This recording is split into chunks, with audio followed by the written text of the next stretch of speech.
Curtis Calhoun here with MMA News, and right now I am joined by Adam Piccolotti, who's getting ready to headline Bellator Milan on October 29th against Mansour Barnaoui in a big lightweight matchup. How's it going, Adam? Oh, good, man. Good. Thanks for having me. Absolutely, man. And to start things off here, just kind of walk me through your immediate reaction when you found out about this 5-round main event. Obviously, it's a huge opportunity for you. And how pumped were you when you got the call?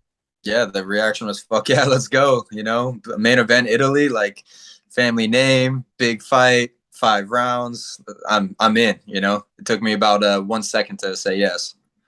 Absolutely, man. And are you already in Italy, or are you planning to head out this coming week, or what's the plan about that? No, yeah, we're going out this week. Yep. Gotcha, man. Are you planning on sightseeing or anything with the team while you guys are over there? Yeah, we'll see. It's whatever kind of, I don't know what kind of obligations there's going to be out there, if we're going to do some face offs or what it might be. So I'm just kind of playing it by ear. Um, you know, honestly, a lot of this is a business trip, right? 100%. This is a business trip. I'm excited to see Italy for what I can. And I think probably the extent of my sightseeing is going to be taking jogs around the city. Hey, that sounds good though, man. That's awesome. Just kind of walk me through your health, because obviously you withdrew from Bellator 283. Obviously, it's got to be super frustrating for you. What's your health status right now? Obviously, you got to be feeling good ahead of this one. Yeah, I feel exceptionally good. My camp's been really hard and I'm healthy. So when you put those two things together, you got a good camp. So I feel great. That last fight was horrible. I hate pulling out of a fight, right? It's like the worst thing. I ended up tearing this ECU tendon, which is this little guy right here. Mhm. And it's basically responsible for like anytime you open your hand or kind of do a screwdriver type of motion. And so that lingered for 10, 12 weeks. And this was like before then leading into camp, right? Always hoping that it was getting better. I'd seen a bunch of different people, they weren't sure.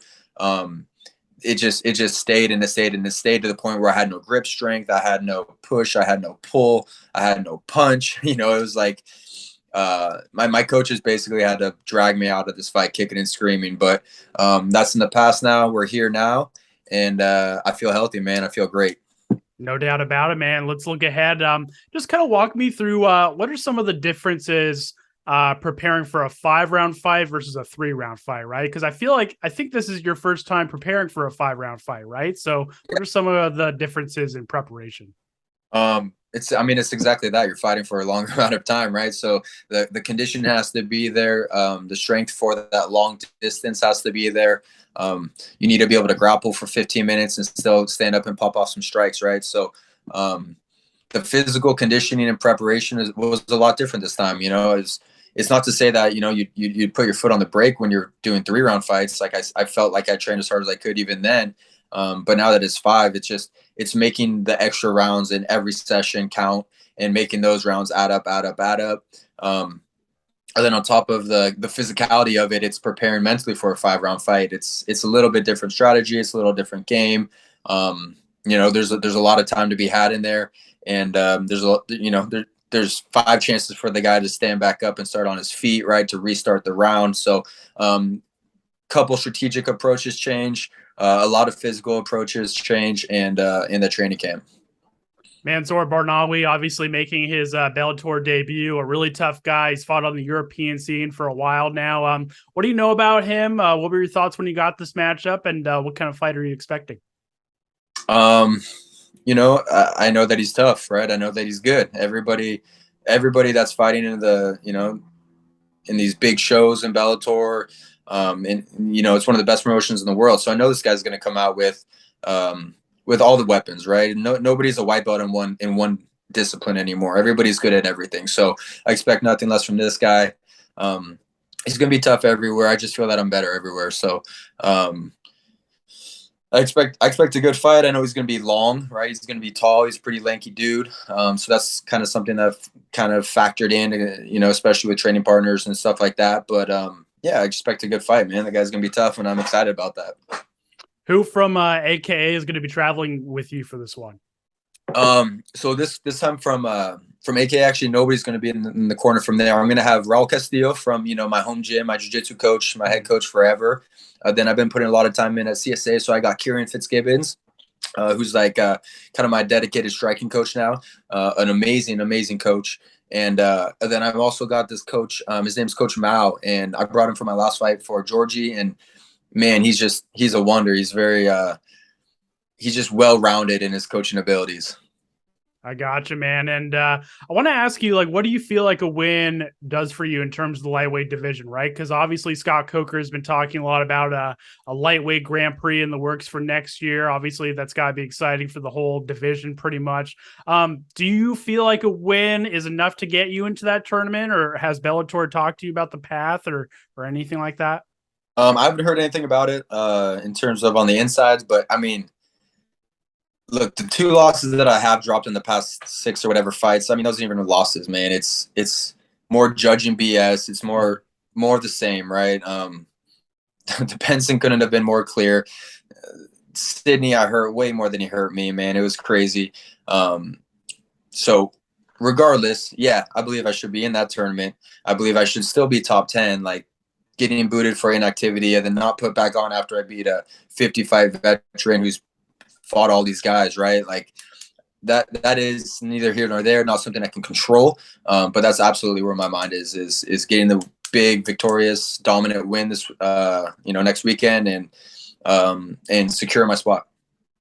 You mentioned judging. Open scoring is a really big topic in MMA right now, pretty much across the sport, from fans, pundits, fighters, you name it. I guess, what are your thoughts on the concept of open scoring, of knowing where you are in the middle of a fight and entering a specific round? I don't know if that's the answer.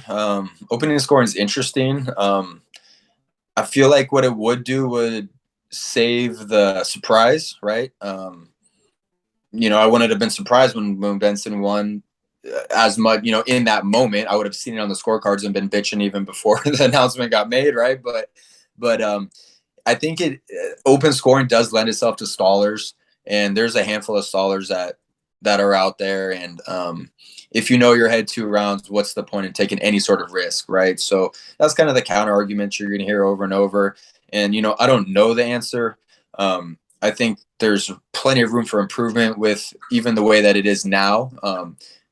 Better judges, sorry to all the good judges out there, because I know there are some, but maybe more inclusive background check, maybe some sort of retribution if you're making bad calls, that maybe there's a panel of judges that are like the elders, and if you scored this fight 3-0 and it was 0-3, like, you need to be reprimanded some way. You can't just do that and then do that and then do that. Like, this is people's career and livelihood on the line. Everybody that I talked to even today, oh, you won 4 out of the last 6. It's like, no, dude, I won 6 out of the last 6. Those judges took that from me. Not only did they take that from me, but they took my second paycheck on both of those fights. So it's such big consequences that, it's something that needs to be addressed. I wish I had the answer. I wish the answer was clear cut. We could all revolt and make it be, but it's not. There needs to be some serious reconstruction in this, into the way that the sports ran in terms of the judging. And I feel like the biggest key from your point there is just accountability, right? In terms of making judges more accountable for some of these controversial decisions. Yeah, I think that'd be a great place to start, right?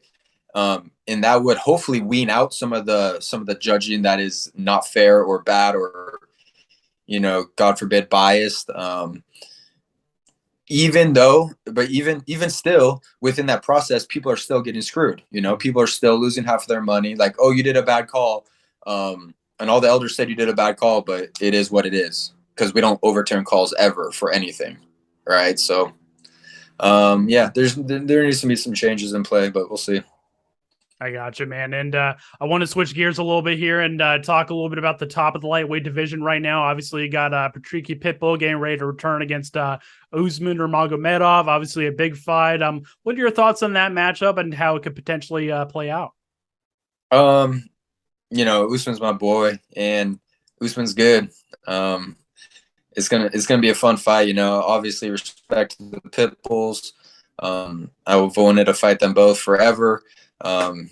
They're both tough. They're both good. But yeah, I think Usman's gonna be too fast, too rangy for Patricky. I don't think the grappling is gonna be there for Patricky. So I see it almost kind of lopsided, to be honest, unless if something crazy happens. This is MMA, but yeah, I see it a little bit one sided for sure.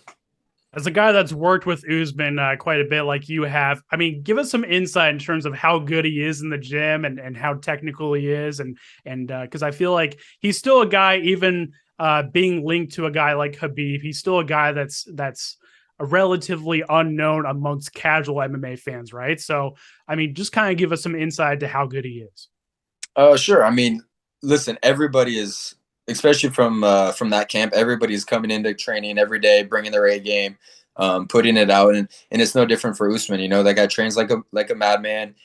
He's always at the gym when he's in town, and his skills are really high. He's a high level dude. He's young. He's got tons of potential. He's got tons of youth and life in him. So, yeah, I mean, really, sky's the limit. There's not even too much to be said. It's like the guy's good everywhere, and he just has to kind of just like Islam this weekend, right? He just has to put it together and show up and perform. And I think that Usman's got what it takes. No doubt about it, man. Last question for me. What will the headlines read after Bellator Milan and you get your hand raised? What are we going to be writing about after your performance? Oh, nothing about cutting weight. Definitely all about a dominant victory by Piccolotti. Um, the ability to outclass the travesty that it is that he wasn't in the top 10 before, but he is now, and the secured spot in the lightweight tournament. No doubt about it, man. Well, hey, before we wrap things up here, I'll give you the floor to shout out any sponsors you have, shout out your team, all that good stuff. I'll give you the final word. Oh yeah, thanks a lot to all my teammates, all my teams, my coaches, aka CSA, Raul Castillo, Scrap Pack, all these guys that have helped me throughout the years. It's absolutely amazing that you guys are still standing there by my side. All the sponsors that have helped me at all during this camp, or any camp for that matter. Half Made Goldworks has always been amazing support. Terminator Diamond Products has been amazing. Verdero Construction, he actually came out and helped me put a hot tub in, which helped me with the recovery. Yeah, man. I mean, the list goes on. You'll see all my love, all my banners and shorts. And, I'm not just getting sponsors from random corporate companies. I'm getting sponsors from locals that care, people that want to be a part of this journey that I'm on. And I can't appreciate you all enough. Absolutely, man. Well, Adam, it was great to meet you. Great to chat with you. We can't wait for the fight, and I'm sure we'll chat again soon, man. Thank you so much. Right on. Thank you a lot. Thank you.